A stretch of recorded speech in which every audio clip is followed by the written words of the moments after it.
Why does the same belief that unites us also divide us? It's a question as old as faith itself. Within the realm of Christianity, it's a topic that has been dissected, discussed, and pondered over countless centuries. Let's take a step back and consider the story from John 6:60-71. This passage is a turning point, a moment of division and unity that forever altered the course of Christianity.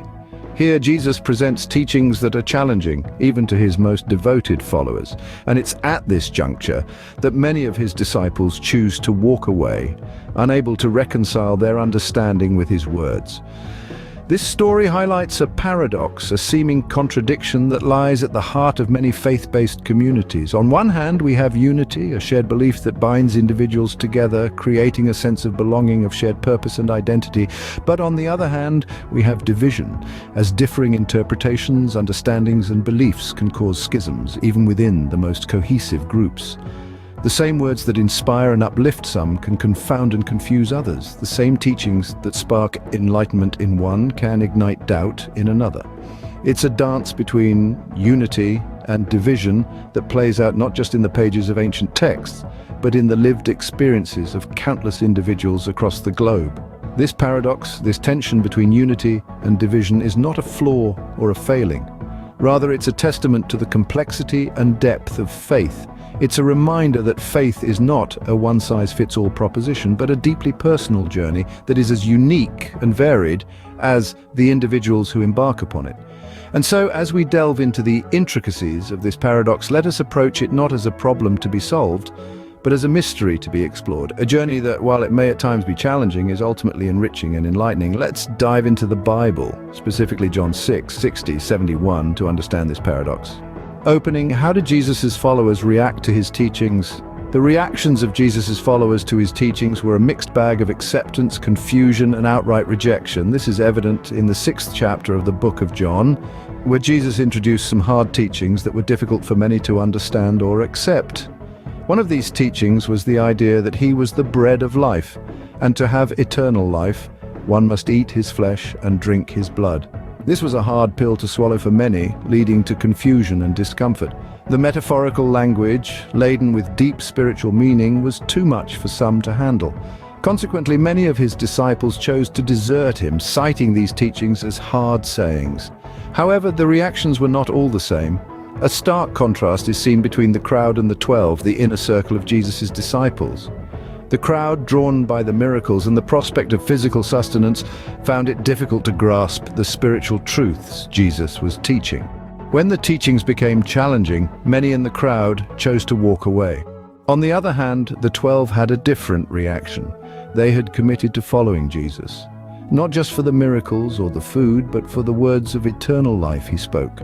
Even though they may not have fully comprehended everything he said, they chose to stay. They trusted in him, believed in him, and acknowledged him as the Holy One of God. This dichotomy in reactions is a reflection of the division and unity that Jesus' teachings often inspire.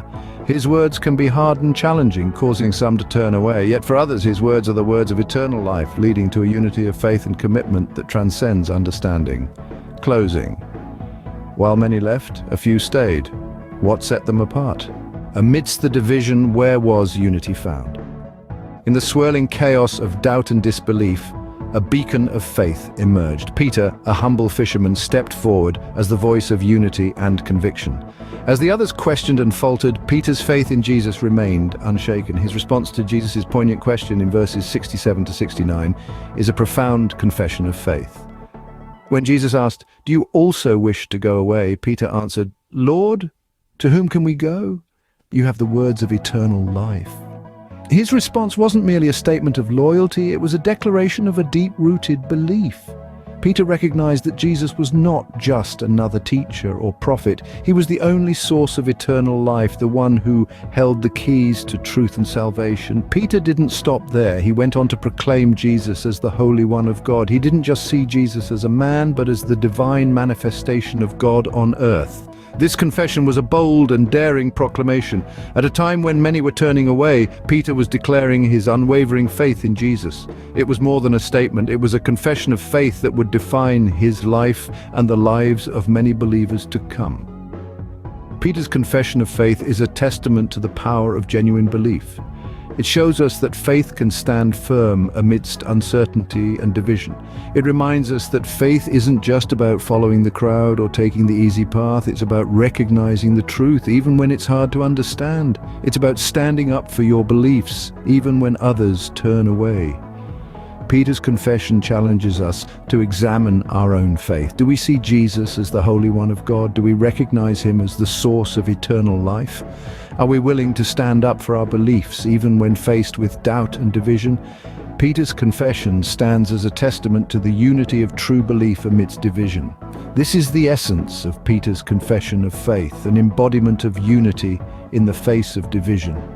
It's a call to all of us to stand firm in our faith, no matter the circumstances. What does this passage mean for Christians today? It's a question that might have crossed your mind as we journeyed through the narrative of John 6:60-71. In our contemporary world, where faith is often viewed through a lens of skepticism, this passage offers profound insights. It reminds us that faith is not a solitary journey.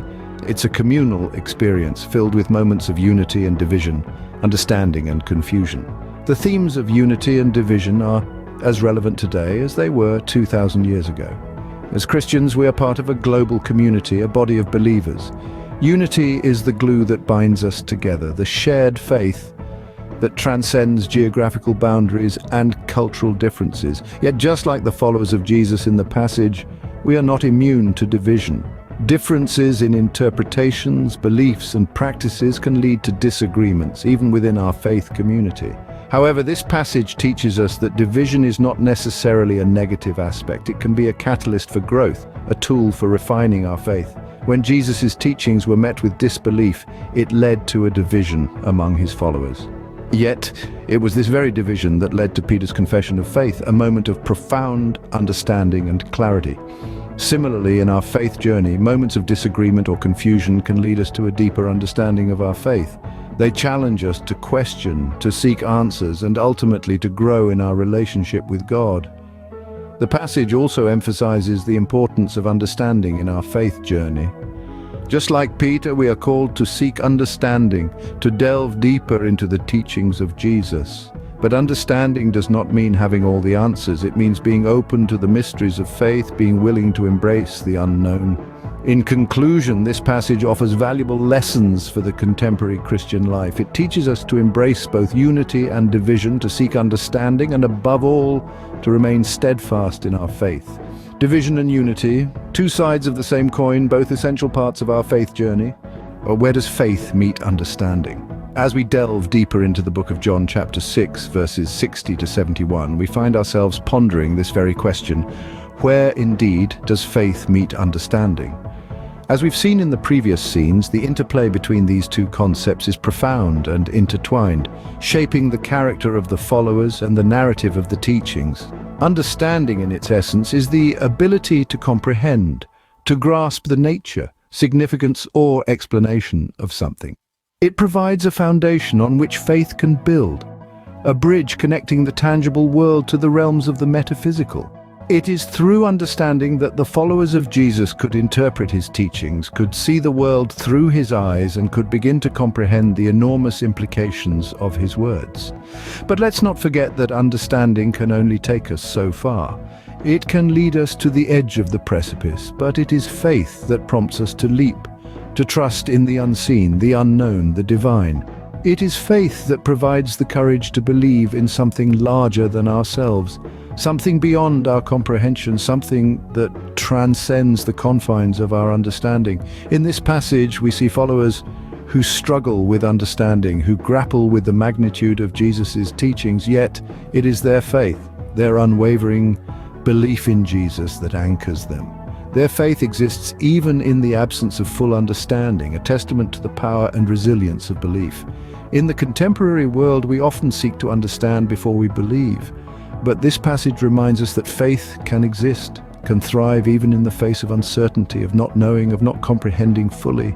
It challenges us to believe, to have faith, to trust even when we don't have all the answers. In the end, faith isn't about having all the answers, it's about knowing who does. So, Let us keep faith, let us strive to understand, and let us remember that in the grand scheme of things, it is not our understanding, but our faith that truly matters.